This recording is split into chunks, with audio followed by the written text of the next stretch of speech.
हाय नमस्कार जय जगन्नाथ। आज आम जाऊे जगतसिंहपुर सेन्सर लगे जोटा कंपानी तरफ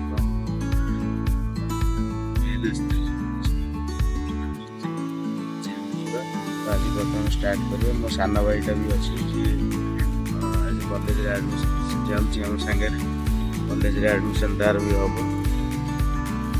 कहती गाड़ी सेंसर लगे कथा ये कौटी बोधे लगे शायद मत जड़ तले भी लगी पारे गाड़ी इंजिन पाखे भी लगी पारे कौटी भी लगी पारे से सेंसरटा तरफ से कही आज मो गोटे दिन लिव नहीं मुझे जाऊँ गाड़ी कम करने आम सह ये दी भाई मत जाऊ गोड़ा जाए जी से सान भाई एडमिशन थी ये महाशय मो कालंदी महाशय ता पछरे शनि भाई आमर बाहरी गलु प्रथम आमको गोड़े रही पड़ो कहीं से सान भाई आगे जी जाऊँगी तार एडमिशन अच्छी एडमिशन कर सारापर आम आम गस्तर गाड़ी सर्विसिंग सेंटर माने गाड़ी को मेडिकल नहीं जीवार अच्छे गाड़ी मेडिकल। अरे कहना क्या चाहते हो? गीता TVS जगतसिंहपुर जीवा ये तो देखुं गाँ गहली रास्ता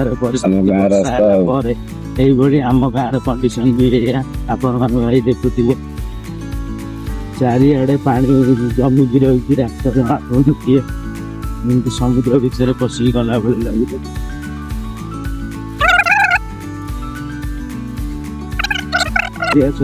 हसिया छक मेन रोड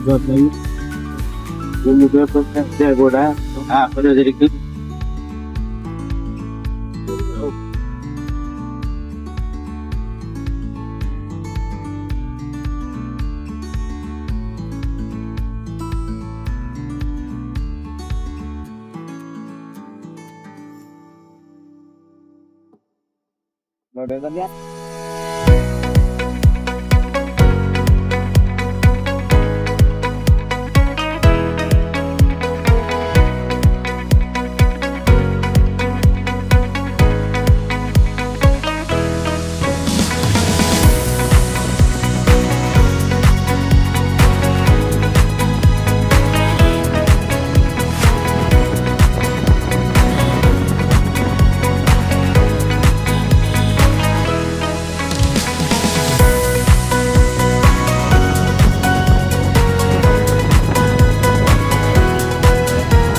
परिश्रम पर गाड़ी चल चल हालिया आम TVS शोरूम जगतसिंहपुर आसी पहुँची गलु जगतसिंहपुर पहुँचला आम से मैनेजर सागर कथा TVS शोरूम मैनेजर जो सागर कथा हो सारापर आम TVS सर्विस सेंटर जो मो गाड़ी काम हम जो सेंसर चेंज कर आमको से पड़ो तो फ्रेंड्स आसतु ये वीडियो सहित जोड़ी रही था आगू को आहरी नुआ अपडेट पाइबे। तो ये आम बाहर आमर सर्विसिंग सेंटर कर ठीक अच्छे बर्तमान मो गाड़ी काम हवा बर्तमान बसंतु आम आसिक जगतसिंहपुर TVS शोरूम में पहुँची गलुँ ये आम संतोष भाई बस भाई संतोष ना आपण माना संतोष ना आपण माना संतोष भाई बस गाड़ी खोला चली रत्नटी ସେମିତି କଣ୍ଟିନ୍ୟୁଲି କରିଥାଏ। ଜିପିଏସ୍ ଲାଗିବ ନା କଣ? ଜିପିଏସ୍ ଲାଗିବ। ଜିପିଏସ୍ କାଇଁ ନା କଣ କହିଲେ କଣ ତ କହ କଣ ଲାଗିବ ବୋର୍ଡ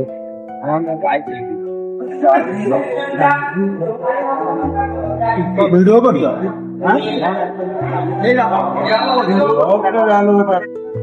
ସନ୍ତୋଷ ଭାଇଙ୍କ ସହ ଆମେ କଥା ହେଇଥିଲୁ। ସନ୍ତୋଷ ଭାଇଙ୍କ କହିବା କଥା ଏଇ ଯେଉଁ ଗାଡ଼ି ଆପଣଙ୍କୁ ଦେଖାଯାଉଛି TVSର 4B ମଡ଼େଲ, ଏ ମଡ଼େଲଟି ବିକା ହେବ, ବିକ୍ରି ପାଇଁ ରଖାହେଇଛି। କେତେ କ'ଣ ପ୍ରାଇସ୍ ଆପଣ ନମ୍ବର ବି ଦେଖିପାରୁଥିବେ, D21H ଅଛି, ଆପଣ ମିଟର ବି ଦେଖିପାରୁଥିବେ ଗାଡ଼ି କେତେ କିଲୋମିଟର ଗଡ଼ିଛି।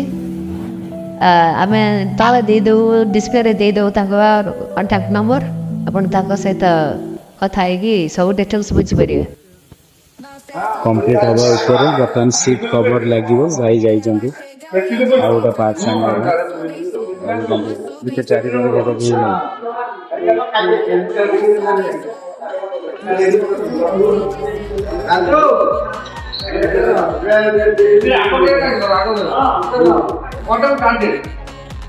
ଜଗତସିଂହପୁର ଶୋରୁମ୍ରେ କାମ ସାରିଲା ପରେ ଆମେ ଆମର ରିଟର୍ନ କଲୁ ପୁଣି ଘରକୁ। ଏଇଟା ଗୋଡ଼ା, ଏ ଗୋଡ଼ାରେ ପହଞ୍ଚିଗଲୁନି, ଗୋଡ଼ାରେ ଏଣ୍ଟ୍ରି କରିବୁ ବର୍ତ୍ତମାନ। ଏଇଟା ଗୋଡ଼ା ବ୍ୟାଙ୍କ ପାଖରେ ପହଞ୍ଚିଗଲୁନି। ବାଟ ଛେଳି ଗୋରୁ କେତେ କ'ଣ ବୁଲୁଛନ୍ତି, ଆଙ୍କରି ପାଇଁ ତ ବେଶୀ ଆକ୍ସିଡେଣ୍ଟ ହୁଏ। ଆଉ ଗୋଡ଼ା ମାର୍କେଟ ପାଖାପାଖି ହେଇସାରିଲୁଣି, ଆଉ ମାତ୍ର 1 କିଲୋମିଟର ପରେ ଆମେ ପହଞ୍ଚିବା ମୋ ଘରେ। ହଁ, ଏଇଟା ଗୋଡ଼ା ମାର୍କେଟ, ପ୍ରାୟତଃ ବେଶୀ ଭିଡ଼ ରୁହେ। ସ୍କୁଲଟା ଅଛି, ବ୍ୟାଙ୍କ ଅଛି, ଆଗରେ ଗୋଟେ ଦୋକାନ ଅଛି, ସେଠି ଟିକେ ଥଣ୍ଡା ପାଣି ପିଇ ଦେଇ ଯିବୁ, ସେଇ ପ୍ଲାନ୍ରେ ଅଛୁ। ସେଇ ଆଗରେ ଟିକେ ରହିଯିବୁ।